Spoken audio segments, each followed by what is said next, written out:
Welcome to Conversations with Verdel Jones. I'm your host, Verdel Jones. And being an educator at heart, I'm dedicated to sharing conversations that inform and enlighten in the hopes that you learn something you may not have known. Welcome, everybody.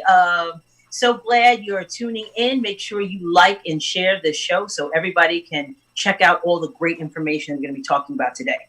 So we are broadcasting from from home, but we are on the Strong Island Strong Island Television network. So we're excited for that.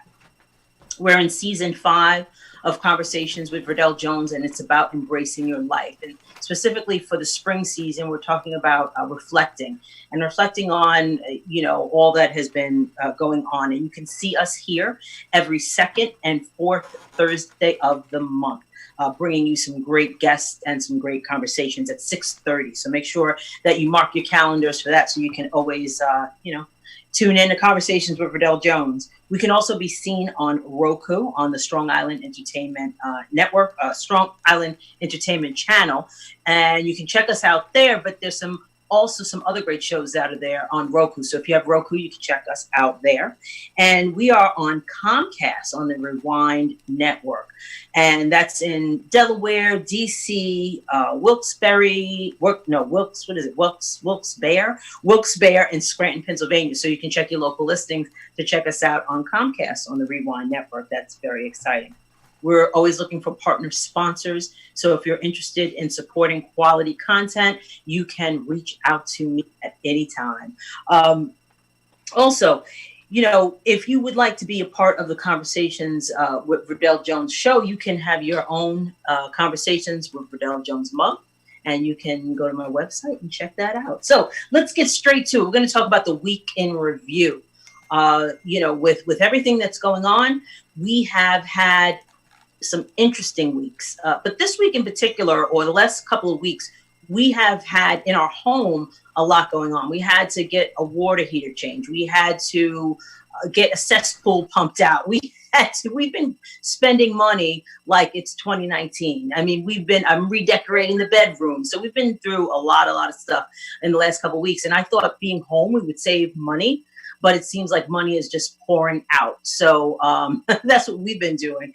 And, we've been at home, still working from home. It's been very interesting. Today, I had the opportunity to take part in a parade for our students. So we had all of the teachers and administrators and staff members. We lined up on the streets, and then the students and their parents came through in their cars. And that was a lot of fun, just to see the students and the parents and to see all of the teachers and counselors and administrators and staff. It was nice to see everyone. We were all masked up, but it was nice to see us, to see everyone in person. So that's what has been going on in my life.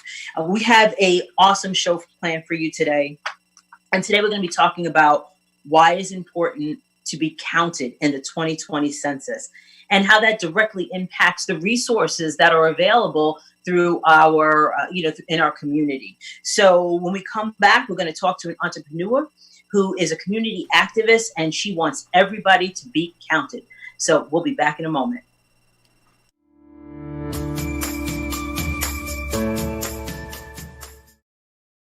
Yeah.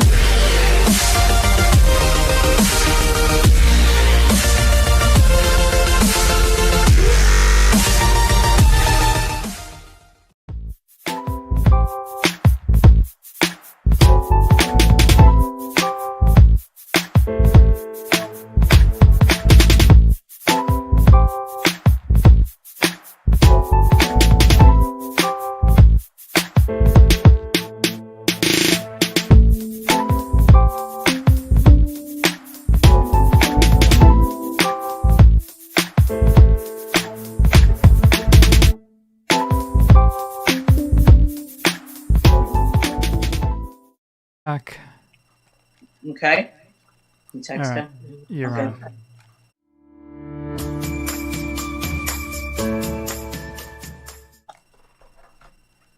Welcome back to Conversations with Verdel Jones. We are so excited to have our first guest. We have Erika Hill, and she's the principal of Vision Street Research. And we're going to be talking about the importance of the census. So as she's coming back onto this meet, we're going to talk a little bit about why it's so important to be counted in the 2020 census. So let's see here. All right, there we go. Hi, Erika. Hi. Thank you so much for coming and being a guest on Conversations with Verdel Jones. It's great to see you. Great to see you as well. Good. So, let's get right into it. So this season of Conversations with Verdel Jones, we're focusing on different things each, fall, winter, spring. So now it's the spring season and we're focusing on reflecting. And what have you been reflecting on lately? So what I've been reflecting on is how to do more with less and really how to better collaborate. While some people have really struggled in the pandemic, and not that I don't have my moments where I'm going a little stir crazy in my one bedroom in Baldwin. However, I feel like I've been able to really reflect and dig down deep into some inner creativities that I didn't realize I even had because I have so much time to myself. Right. As well as being able to connect with folks that it may have been a little more difficult to connect with just based on the way Long Island is situated. So I've had a lot of conversations with folks in like New York City, as well as in Suffolk County. Whereas I know if it wasn't for the pandemic, that wouldn't have happened because traveling, I normally don't go past the exit for Central Islip, if I'm completely honest. Suffolk County, I don't. So I wouldn't necessarily, be able to meet or go to a lot of events that like minority millennials have. But I've had now several conversations with Daniel Lloyd as a result of the pandemic. We're able to use Zoom or Google Hangout, and the same with even the census counterparts in New York City. Just because this is the only option that we have, right? So then people are just more receptive to communicating in this way. So exactly, it's so true. And we were talking a little bit about all the Zoom meetings that are happening, and they're everywhere, and you can really connect with people that are anywhere. So it has its pluses, but I'm tired of seeing people in little boxes and Exactly. but it's good to make those connections with individuals, as well. So you were the valedictorian. When I read that, I'm like, okay, go girl. Clark Atlanta University. That is amazing. Thank you. And you majored in marketing. So now we're going to be talking about your community activism and your company and all that. But what kind of attracted you to the field of marketing? So it's really funny. So as a kid, I was really intrigued by commercials as well as by when you go into the grocery store, the fact that they have like candy strategically by the checkout. Right. And then I never put that much thought into it until I started working in the field. And then my older brother was my childhood hero and he worked in marketing. So I said, you know what? Like when I was picking a major, I originally wanted to be a lawyer when I was my senior year at Baldwin. And then I looked, Baldwin High School, Baldwin Strong here. And when it was time to pick a school, I knew I really wanted to go to a historically Black college and university. While Baldwin was pretty diverse, I wanted to go someplace where I wasn't the minority anymore, at least for 4 years, right? I mean, watching a different world, I said, okay, this could happen to me. I could go to a school where it's Black professors solely, at least, even if it's just for 4 years. So I looked at the options under Clark Atlanta University. I actually had toyed with Spelman and then learned that they didn't actually have a marketing major. It was economics. And I didn't want to be an economist. And I didn't really want to have to be registered in one school and take classes someplace else.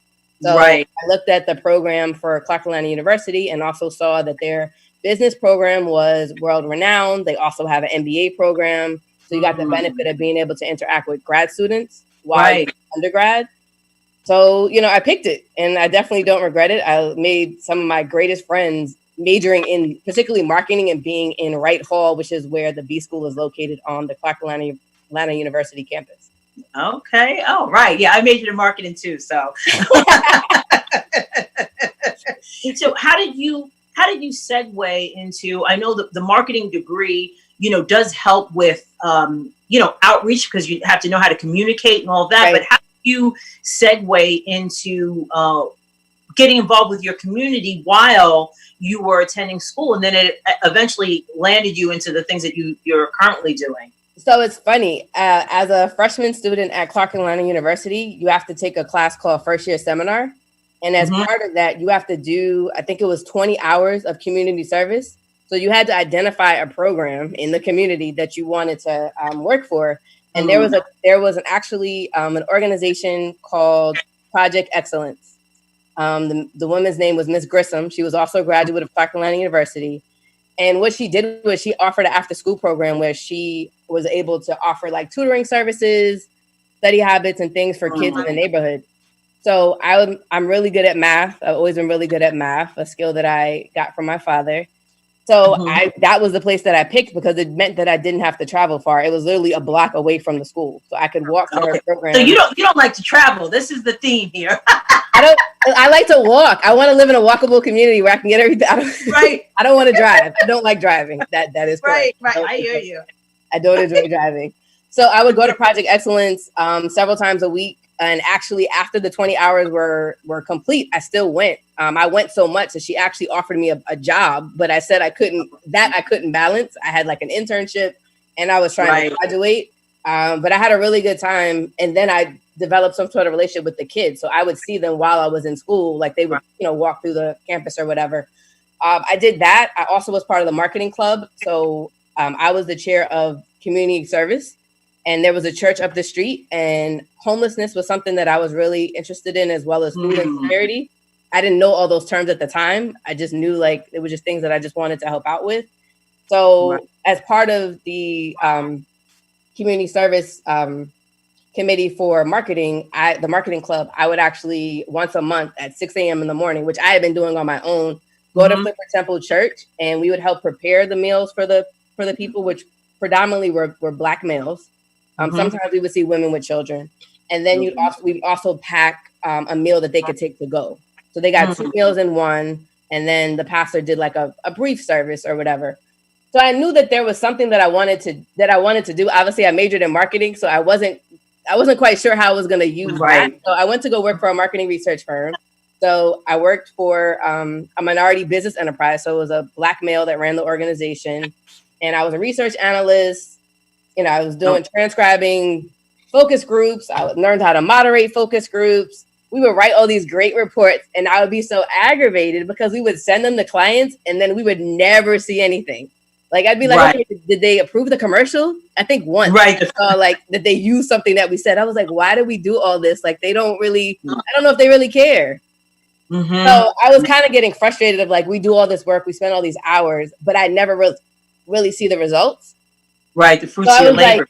Like the results of my labor. So like on the weekends, I was still I was volunteering at a place called Samaritan House in Atlanta. So that serves homeless men. So they're able to have like a locker, they have a phone number, they help them with jobs, with clothes, they're able to shower there.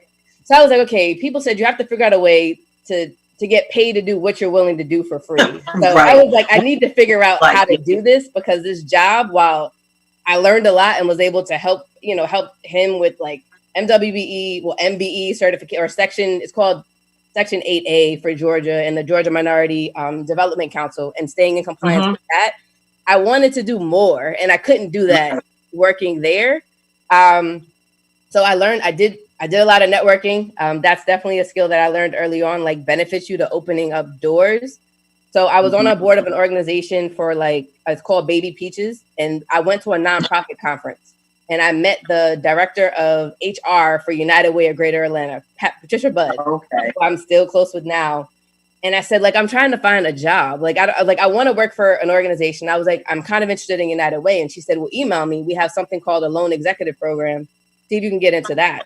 So I got into it. I was paid $100 a day to do fundraising for United Way in Atlanta. I became a homeowner during the process of that. But yeah, I did that. I worked at a women and children's shelter, and I worked at the mall. So I had 3 jobs. It was a little insane. I didn't sleep a whole lot. That's what really sparked your right. That was kind of what it was. Right. So like that, I was able to do fundraising and go into corporate organizations and explain kind of why they should give and what their money went to. And working at a women and children's shelter at a time where on any given day, there were 20,000 homeless women and children in the most affluent county, which was Gwinnett. Really stuck in with people because they thought the face of homelessness was, you know, a drunk white man. Right. And it wasn't. It was a woman with her 2 kids who probably the kid. Exactly. Right. She was working right next to you, but she was sleeping in her car with her kids. Right. Exactly. So let's talk about the census. Sure. Because the census is so important, and I want to make sure that people understand why it's important. What does it mean, and how does it impact community? Right. So the census is important for a couple of reasons. One, the state of New York is one of 10 states that actually stands to lose congressional representation. So New York as a state is undercounted, and then Nassau and Suffolk County. So we're in like the top 5 of being undercounted. So what does that mean? What does that mean? Undercounted means that less than 50% of people are complete, like response rate in terms of completing the census. So that means we're not accounting for all these people that are living here and that are pulling down on these demanding stuff from the system, but we don't have the money to match it because we don't know that they're here.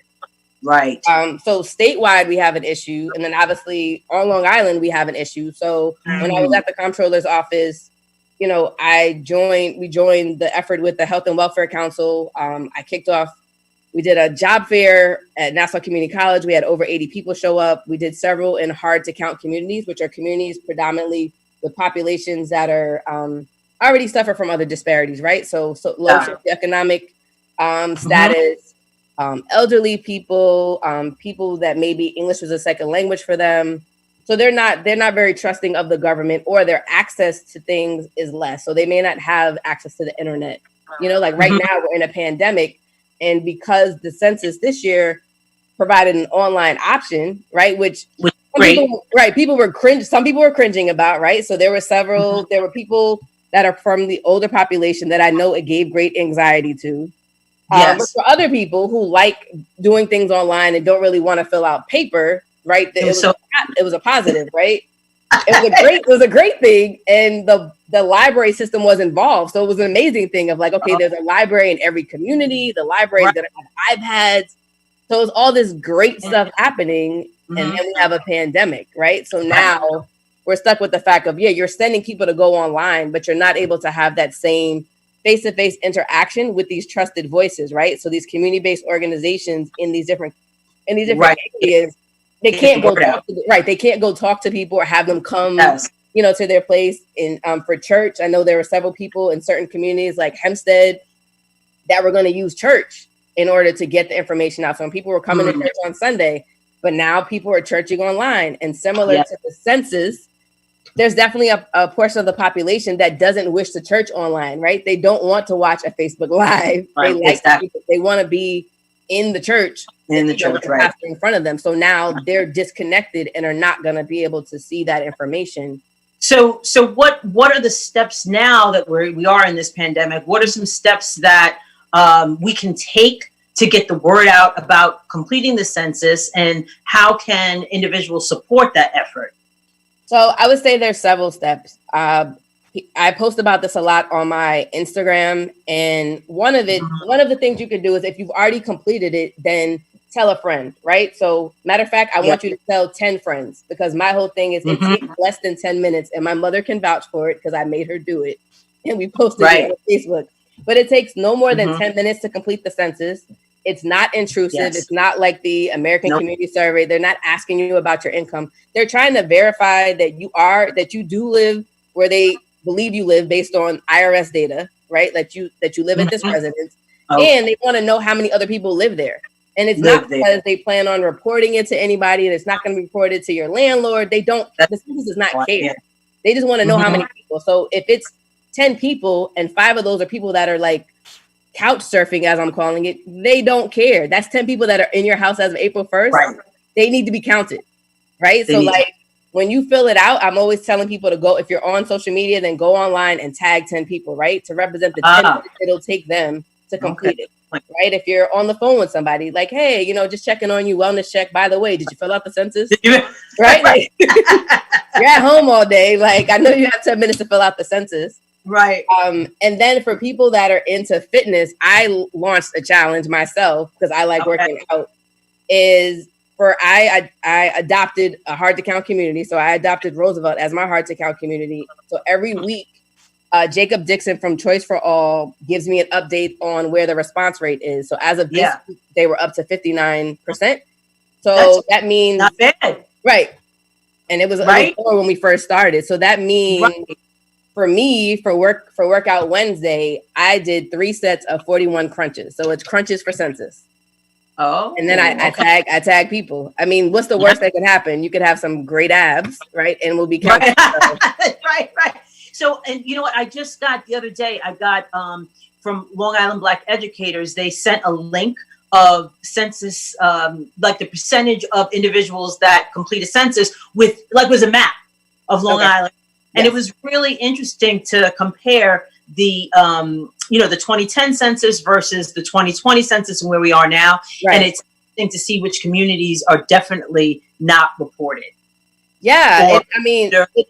It definitely is. Like, you can, the census on the census site, I mean, obviously to go fill out the census is my 2020 census.gov, but there's also a self-response portion of the site where you can see on their site. Also, there's something called hard to count. There's a hard to count site that was put together by CUNY that allows you to do a little bit more and that's the data that we've been using when I've been posting stuff on Instagram, as well as Jacob Dixon, because you can actually play around with some of the, like, the demographic, gender, the race information. Like a sort type of a thing. Right. Like, you can kind of layer some things to see, like, what it looks like, let's say, for maybe like Black women or for, senior citizens, right? If you want to look at isolate populations versus the geography, you're able to do that. But you make a great point in terms of this comparing the 2020 census to the 2010. So what I do know, just based on research from like Urban Institute, that is in 2010, over 800,000 Black people were not counted, just nationwide. Like, they just were not accounted for. 800,000. Yes. Wow. Like, right, so that's a lot of. The bottom line is, make sure that you complete your 2020 census. Very important. I want to talk about Vision Street Research. Yes. What is it? Tell us about the launch, because we're running out of time, and I want to make sure that people get this information. Sure. So Vision Street Research is a research consultancy that I founded originally in 2012 in Lithonia, Georgia, coming out of a bad job market, fresh out of grad school. And, I knew that people, if they didn't have to pay for the overhead, they could just pay me to be a consultant. They would. Right. I did that until 2016 when I returned back to Long Island after my dad unfortunately became sick. And while I worked at the comptroller's office from 2018 until the fall of last year, I restarted Vision Street Research in February of 2019, knowing that at some point I was going to revisit the entrepreneurship piece. And, after being at the comptroller's office and really advocating for minority and women business enterprises, I decided, it was time for me to go back on my own.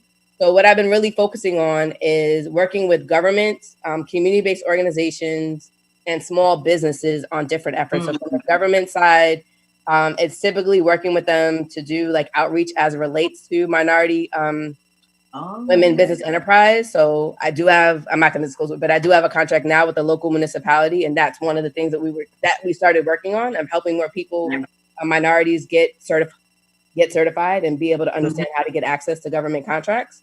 And then in terms of community-based organizations, it's working with them around like strategic marketing and collaborations. Like today, Jacob Dixon of Choice for All launched a collaboration we're doing around COVID-19, particularly around the Black population, to learn more about how people are dealing with COVID-19.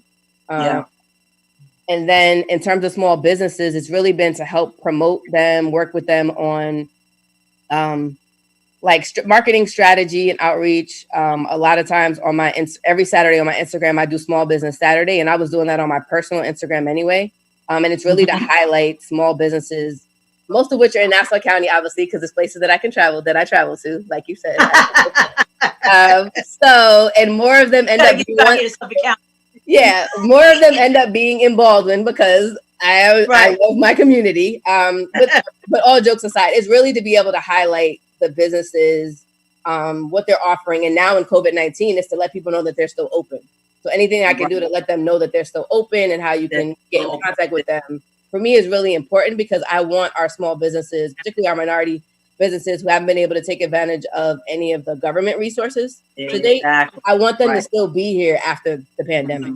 Exactly. So you're having a launch tomorrow. Yes, so tomorrow at 11 a.m. It's nice. It's on Zoom. So if you go to my website, visionstreetresearch.com, and click on events, you'll see the link there. You can also connect with me on Instagram. There are links on Instagram. So that's at Vision Street Res New York. But both places you can find it. You do have to register before, and that's for everybody's protection, to make sure that it's actual people that are registering for the event. Right. You don't want any Zoom bombers. No Zoom bombers allowed tomorrow. None at all. But we're going to put up your information so people can see that as well. Yeah. Definitely. Yeah, it'll be a great conversation. I have some special guests as panelists, because I didn't want to just be about me. So awesome. So I just want to thank you so much for being a guest, and I want to just tell you that I'm so proud of you and all the work that you're doing. I mean, I remember you from Baldwin High School. And you're just a beautiful woman, and just doing great things, and it's greatly appreciated. So I want to thank you so much for being here. Thank you again for having me.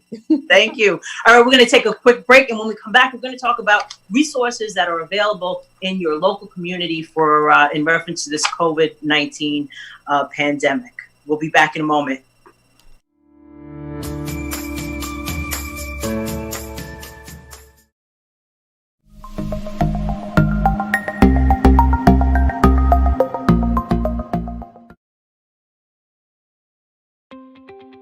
Looking for a way to promote yourself or business?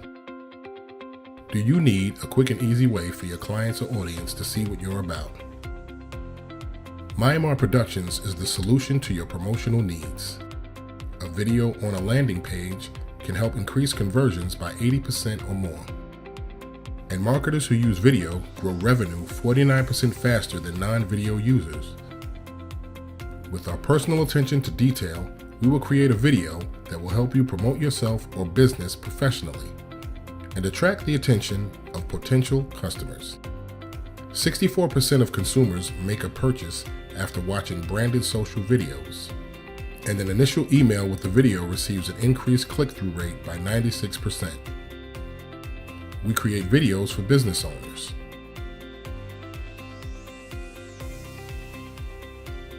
authors,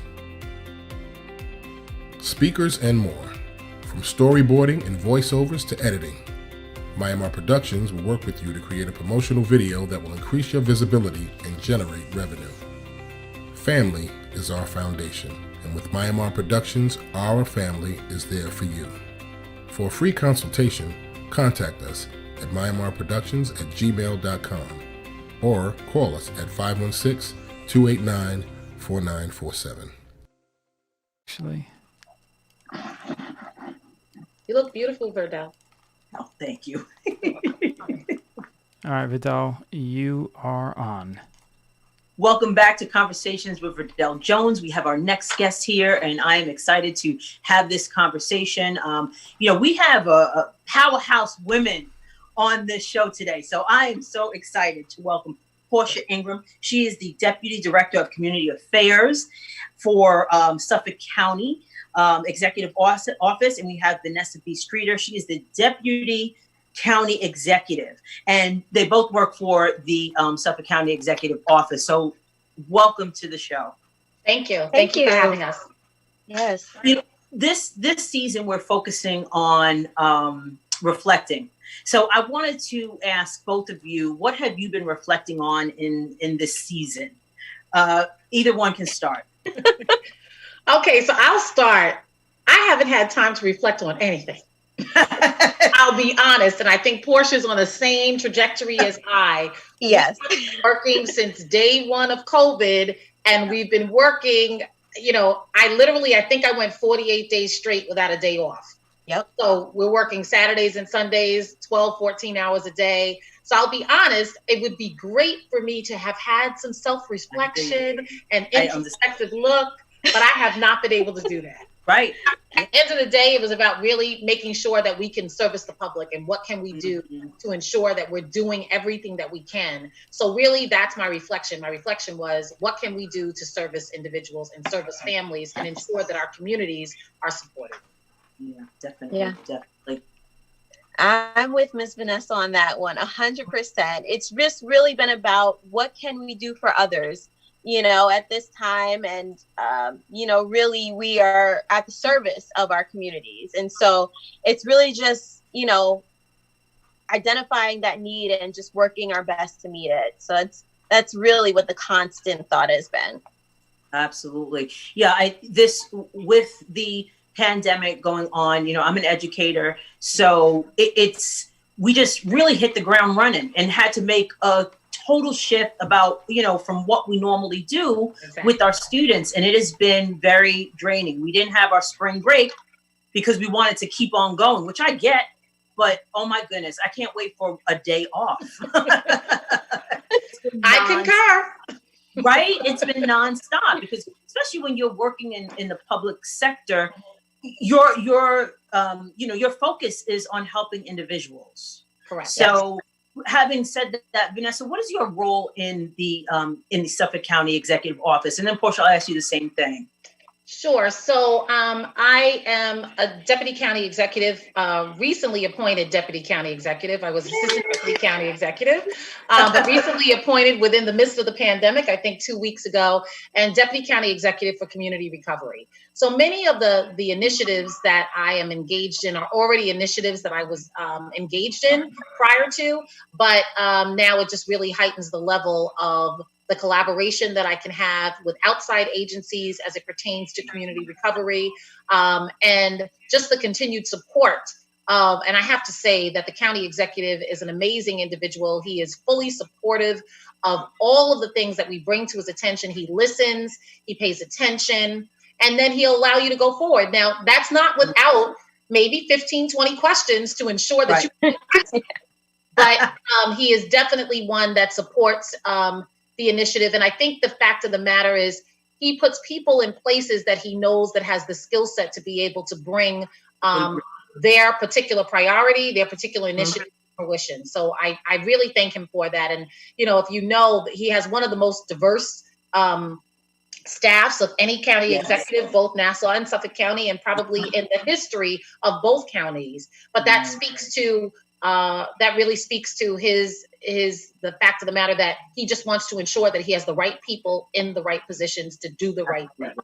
That's awesome. That is awesome. Yes, definitely. And to that, I must say that, so I'm with Community Affairs, and so we get all the lovely emails, letters, all those kinds of correspondences. So, that's another way that, we're hearing kind of like boots on the ground in the way where we're hearing what constituents are, worried about, what they're concerned about, especially at this time. And we're making sure that, if we can't, answer that question, just me as Portia Ingram, I'm finding someone around me, Miss Vanessa, someone with the knowledge that can get that answer done and really get those resources to the constituents. There's been instances where, you have people that have no phones. There's still people with no phones these days, and just writing us letters, elderly people where I'll call and do a welfare check, I'll call the police department to do a welfare check. And so just really making sure that, nobody goes unanswered, and we do our best to really make sure that, we do meet those needs there. So. The local government is so important. And from my standpoint, I think it's even more important than what you see at a federal level, because you are like in the mix of things. So why is local government? I just want people to understand what local government actually is and how important it is to them. So I'll be honest with you. I used to serve as the county, Steve Ballone's director of communications at the town of Babylon. I actually met him. I was talking to him about the dance school that I have. And the next day I got a job offer to serve as director of communications. I was like, wait, what? I wasn't looking for a job. I have a job. However, what it really did for me, and this was in my 30s, what it did for me is it opened up my mind to local government and how I did not know that local government was engaged in all of these things. And it was important for me to be engaged with local government. So I understood zoning laws. So I understood what was happening out of the building department and how you get building permits. All of those things are on a very local level. How you can interact and advocate for with your council, their council women and men, and how you can advocate for with your supervisor. I never really understood the importance really of local government until I worked in it. And that's unfortunate because I think I'm probably not alone in that category. But it's so important to know because there's many things that you can do. Sometimes it's the loudest person that gets heard. So ensuring that you have the opportunity to have conversations with individuals and bring issues up, and you might have to be in the face of your council people or in the face of your supervisor, but you get heard that way. So it was really an eye-opening experience. And then I engaged everybody else in local government too. I'm like, you need to be on the zoning board. See if there's an opening. You want to make sure that you're on the planning board because we need to be engaged in order for our voice to be heard and our concerns to be brought to the table. That's right. That's right. It's so true. Yeah. I mean, I agree 100%. And one thing I tell people, because I came into the political sphere from an advocate background, which, you know, until you get into the political side of things and the government side of things, there is a difference. And so you have to still bring that passion as an advocate to the table, but do it within the realm of policy. So advocates in their passion, they'll, have great ideas, but if you're not aware of policy, regulations, the order of things, then it makes it very difficult to get what you want to get done.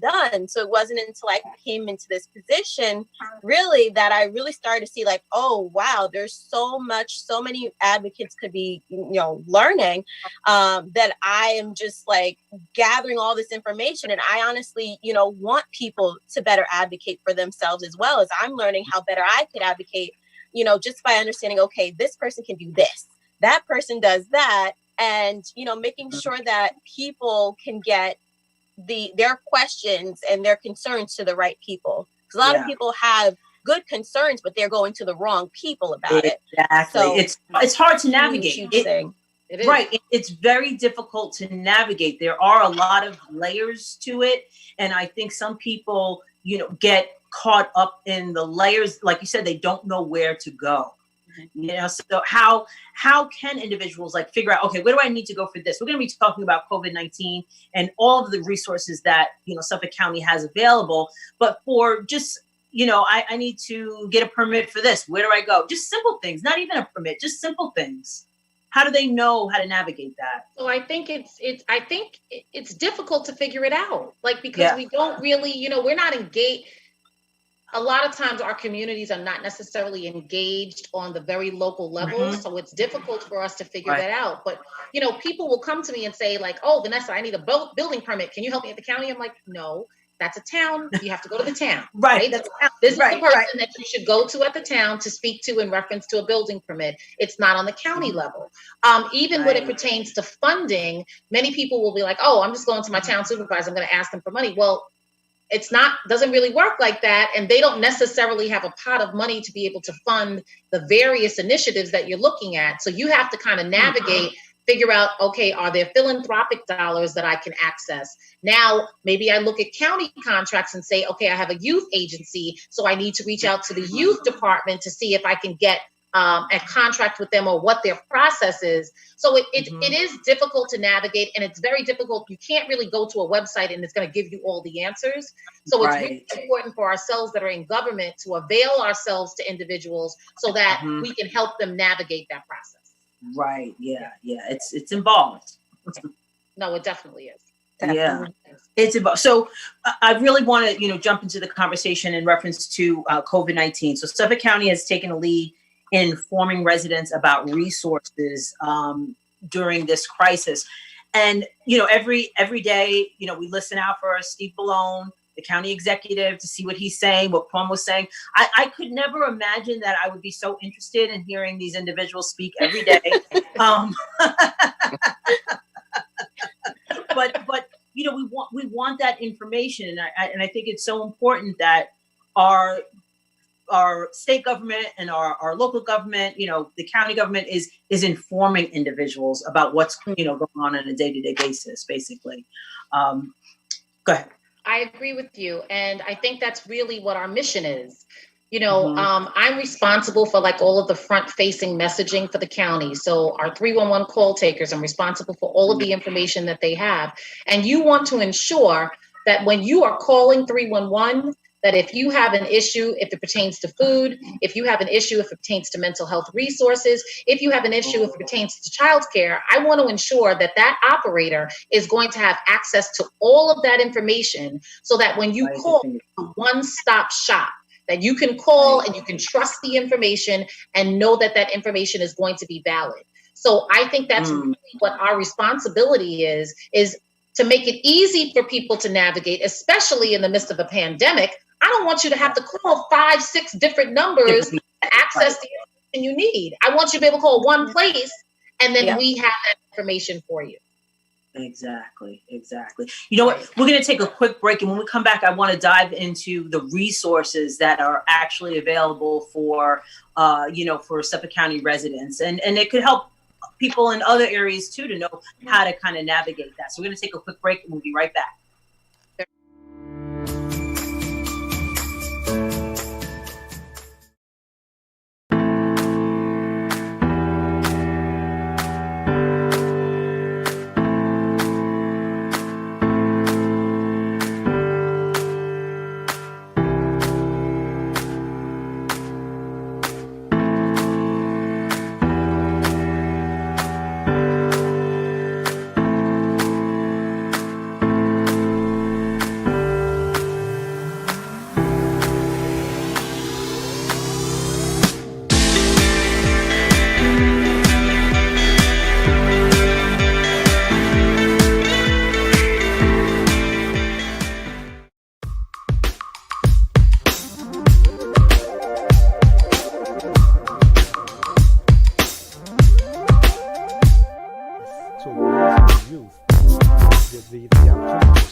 Welcome back to Conversations with Verdel Jones. We are really having a great discussion in reference to local government and the resources that are available. And we wanted to talk a little bit about COVID-19 and what resources at the local level, specifically Suffolk County, Long Island, are available to the residents.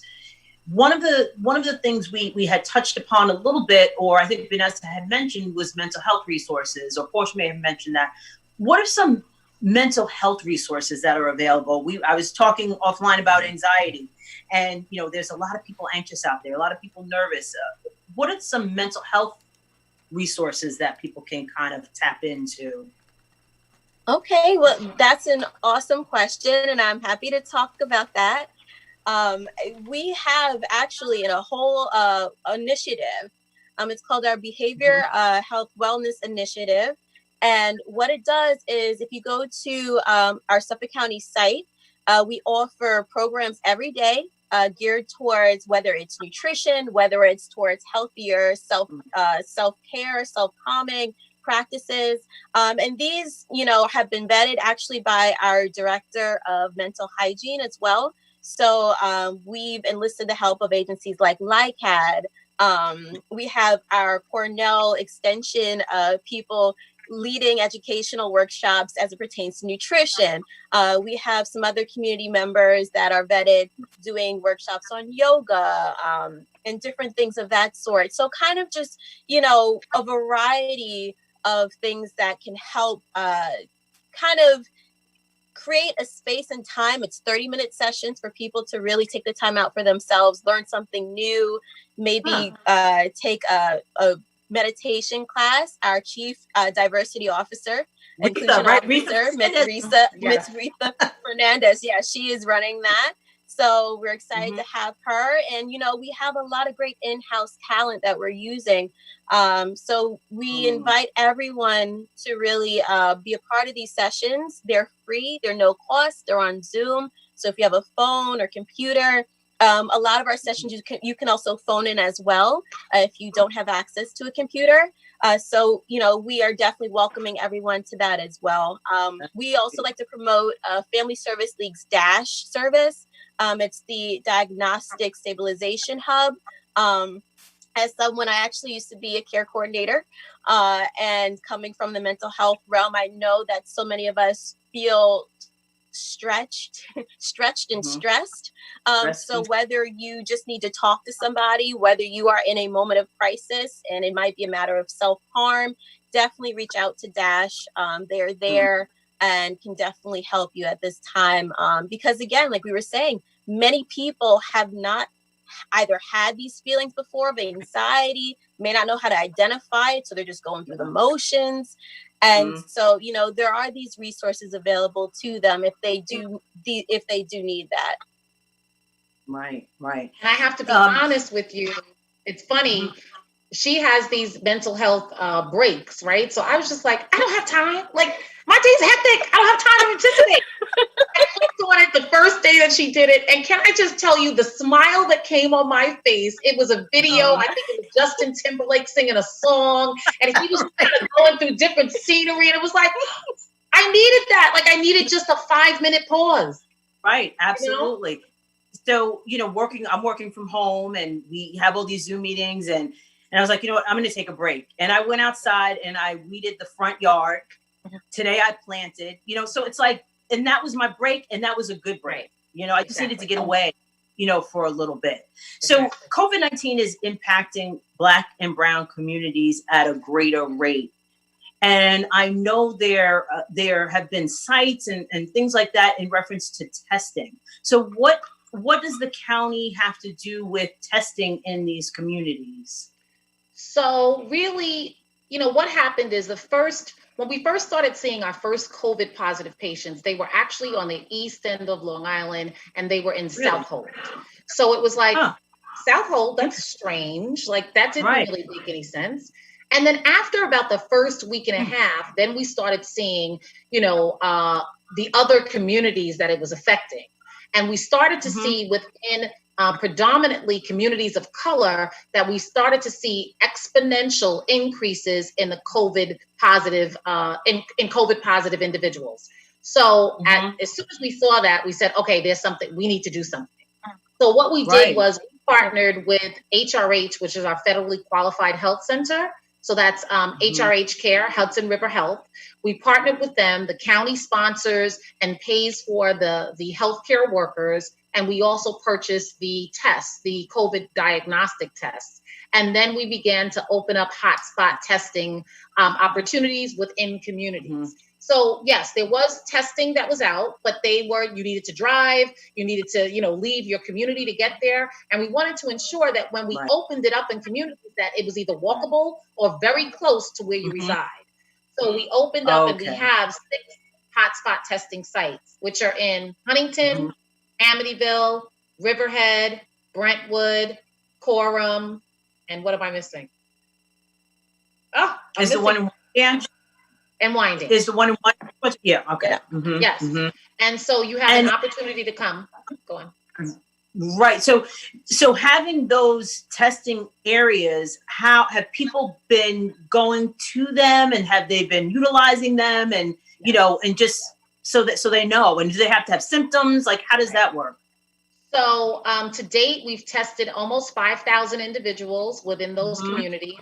We started our first hotspot testing site on April 8th, and that was in Huntington. And then we continued to roll out our hotspot testing sites. So people are definitely accessing them. And how we did it was to ensure that the full communities knew that the testing was there. We worked with our school districts. So we recorded global calls that went out to the entire student base. Oh, really? So that they were all aware. Then we got digital signs from New York State. So that we put digital signs in communities saying that COVID testing is available, call this number to get a test. And then we also worked with community-based organizations. So every time I was going to open up a hotspot testing site, I had conversations and conference calls with community-based organizations so that they could engage in the dissemination of the information. So that was the way, and it actually worked really well to ensure that we made sure that there was penetration of the information in communities. And I'm going to let you speak, but then I need to tell you something else that's really important about the hotspot testing site. So the other piece was, it's not just about the testing, right? So you can get individuals to come in and get tested, but it's the health education piece that we engage in afterwards. So you don't just get a nasal swab and then you leave. We have health, correct. We have health education people that are at each site that speak to you in your native language. And we have a conversation with you. So we talk to you about, even though you didn't receive your results, in the abundance of caution, assume you're COVID positive. These are the things you need to do in order to protect yourself and your family. If you can isolate, eat separately, let your family members know. And then in addition, you get a bag that has face coverings in it. It has hand sanitizer. And then there's a list of 20 to 30 different resources that you could be eligible for. So whether it's food banks, whether it's information about DSS, whether it's information about evictions, whether it's information about Wi-Fi services and cellular services and who's giving you free Wi-Fi for your child for distance learning. We just figured, if we're going to capture you, let's capture you and give you as much information as we possibly can. Right. Exactly. Because people don't know that this is actually available to them. And what a great way to get resources and information to people while you have them, you know? Correct. And then it was just really important to ensure that we had bilingual individuals so that, you know, I'll be honest with you. I go to the test sites in the morning and, you know, you can see the concern, the fear on patients that are coming in to get tested, but then being able to talk to someone afterwards, you kind of see the fear just kind of dissipate a little bit. And they'll ask additional questions. And sometimes there are things that they need help with, and we can assist and help them as well. So the hotspot testing sites really worked well because, one, it's walkable. People can walk up to get tested. You call, you can drive up to get tested, and they triage you. So you have to have some symptoms, but you don't need to have, you don't have to have a sustained high fever. But if you have some of the symptoms, then you'll be given testing. And it's if you don't have insurance, you can still get testing, and it's regardless of your immigration status as well. Right. Good. That's great to know. Great information. And I know senior citizens are impacted by this as well. So how are we protecting our seniors? So I'll let you talk about face coverings and I'll just go on the other stuff. So our seniors, we've actually seen like a 56% increase in seniors that we are serving through our food distribution programs. However, you know, while many people at home, the county government is functioning. So there's people in our office every day, and our seniors, our office of aging is on staff every day. They field probably between 50 to 65 calls every day. They're still doing their case management. They're doing it virtually. They're speaking to their individuals. They're making sure they're remaining in contact. Then we reach out to our distributors of food to ensure that there are no issues in reference to the access of food. And I think that that is just so important because you are isolated. Some seniors are living by themselves. Even the connection of the case manager calling them is somebody that's calling on the phone. Right?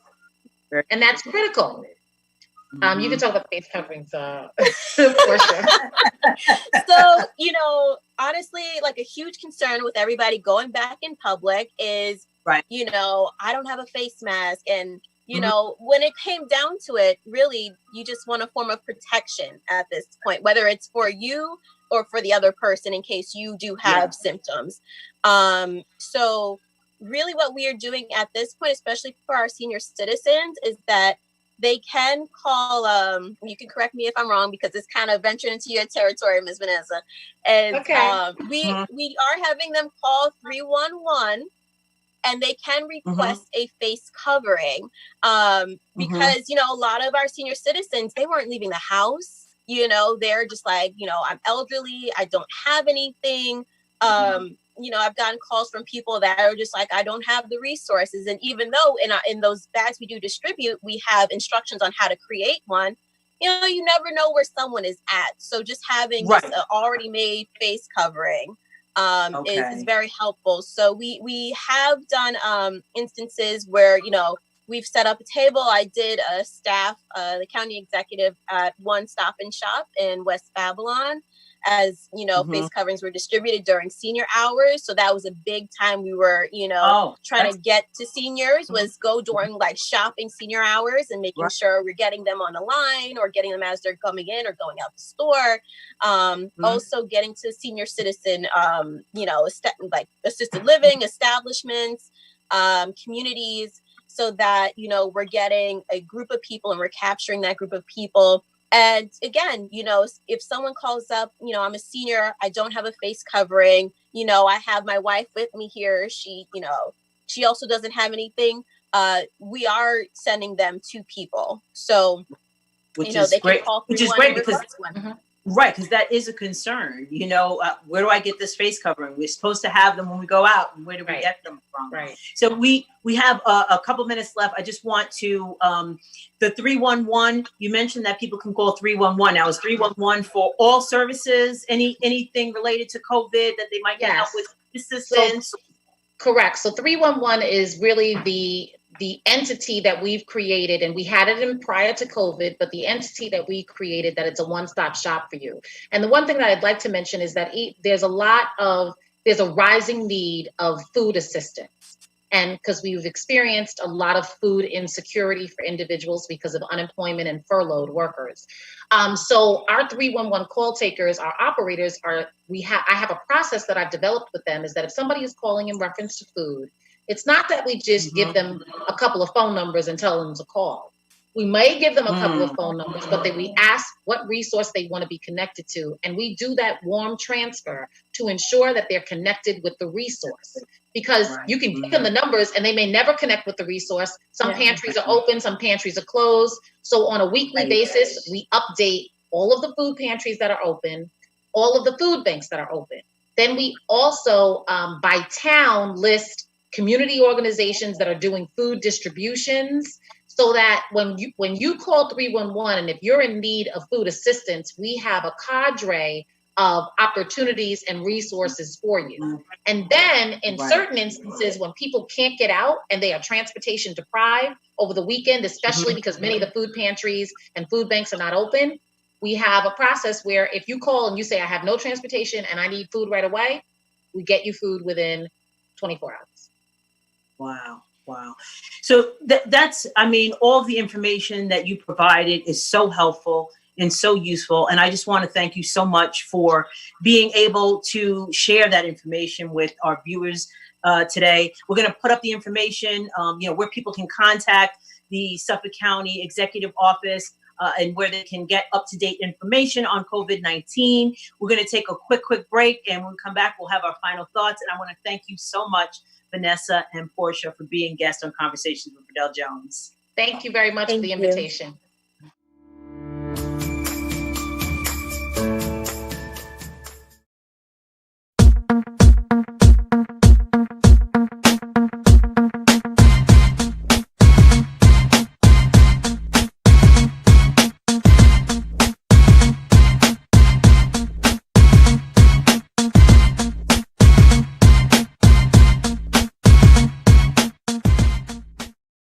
Hello, my name is Maya Jones, and I am the editor-in-chief and founder of Shades of Long Island.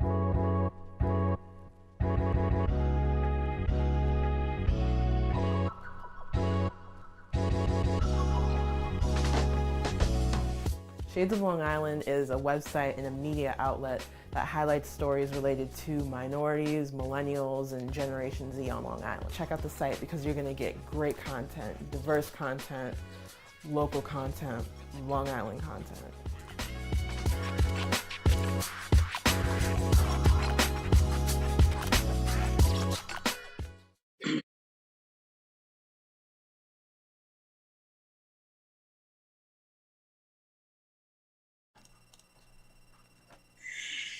Thanks again for watching Conversations with Verdel Jones. We had some awesome guests today. We had Erika Hill. She is the principal at Vision Street Research, and you can contact her. Her information's there, so make sure you reach out to her. Make sure you also complete your 2020 census. So important. We also had Portia Ingram and Vanessa Beard-Streeter from the Suffolk County Executive Office sharing valuable information about COVID-19 resources available. Now, in Suffolk County, but if you look to your local governments, anywhere you are, they will have resources as well. So the contact information for them is there. And you can, again, 311 is very, very important number for you to call to get those resources. Again, I want to thank you so much for watching Conversations with Verdel Jones, and we will see you next time.